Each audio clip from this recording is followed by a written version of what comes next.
Acho então esta lei em mim, que quando quero fazer o bem, o mal está comigo. Ele quer fazer o bem, mas parece que o mal está com ele. E o que acontece em questão disso? Por que é que passamos por situações como essa?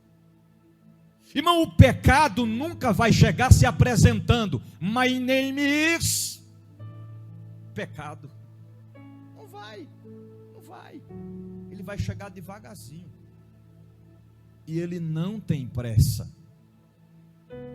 Ele tem todo o tempo, porque a única função dele é essa: é vir ao nosso encontro.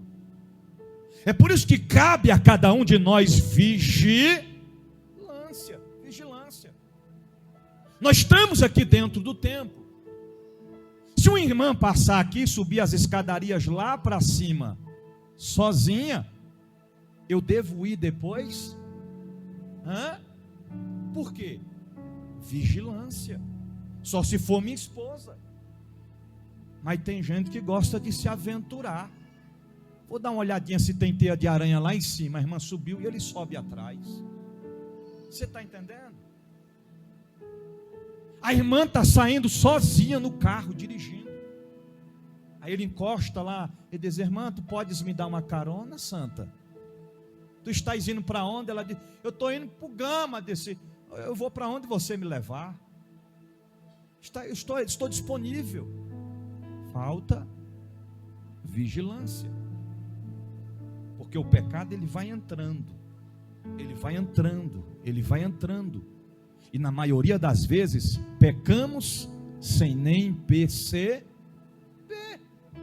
Quando pensa que não, a bagaceira é feia. Quantos ministérios destruídos, casamentos rompidos, famílias espalhadas, esposo para um lado, esposa para o outro, e os filhos no meio do contrito, não sabe se fica com o pai, se fica com a mãe, tudo conclusão, consequências do pecado. A Bíblia diz que o salário do pecado é o quê? Tem gente que não gosta de fazer hora extra porque não gosta de trabalhar, mas faz questão de querer o pecado. A consequência é a morte. E tem muita gente que pensa que a morte já vem logo morte física. O pecado não tem pressa, primeiro vem a morte espiritual. Os sintomas são terríveis.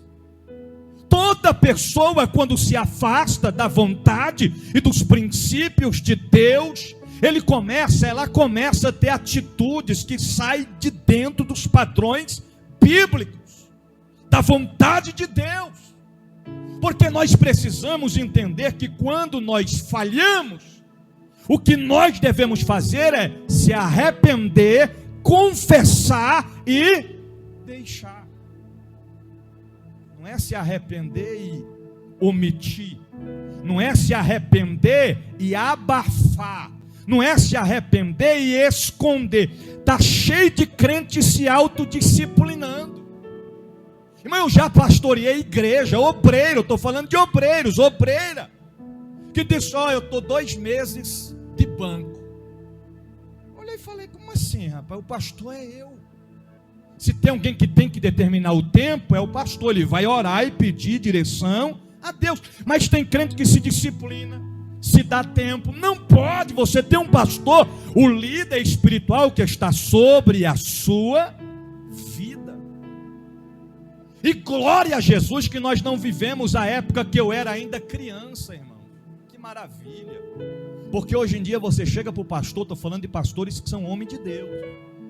Baixa o fundo só um pouquinho. Você chega e diz: pastor, pequei, preciso conversar com o senhor. Ore por mim. O pastor vai lá, ora, aconselha, pede direção a Deus, aplica a disciplina. Porque disciplina, irmão, não é taca de Jeová. Disciplina não é castigo. Disciplina é um tempo, é um período que a pessoa fica à parte para reflexão, para entender e compreender que não vale a pena sair da direção de Deus. É isso. É desse jeito. Mas tem muita gente enferma espiritual, não sara. Por isso não consegue firmar na presença de Deus, porque peca. Aí, ó, vou dar só um tempinho aqui e depois tudo normal. Não é desse jeito. Então você procura o pastor, é um homem de Deus. Não é aquele tipo de pastor que você confessa de manhã e à noite ele diz aqui: irmãos, eu disciplinei um irmão esta tarde. Aí não tem jeito, irmão. Pastor com sabedoria que ora, trata da ovelha, e aí a ovelha cumpre o período de disciplina, e depois ela volta firmada na presença de Deus. Aí tem o tratamento espiritual. Ovelha conhece a voz do seu pastor. Ovelha conhece o cheiro do seu pastor. Pastor não mata a ovelha, querido. Quem mata a ovelha é lobo. Quem mata a ovelha é bode. Se você tem um pastor que você pode contar com ele, abraça a causa, confessa, se arrepende e deixa, e vai alcançar misericórdia. Misericórdia.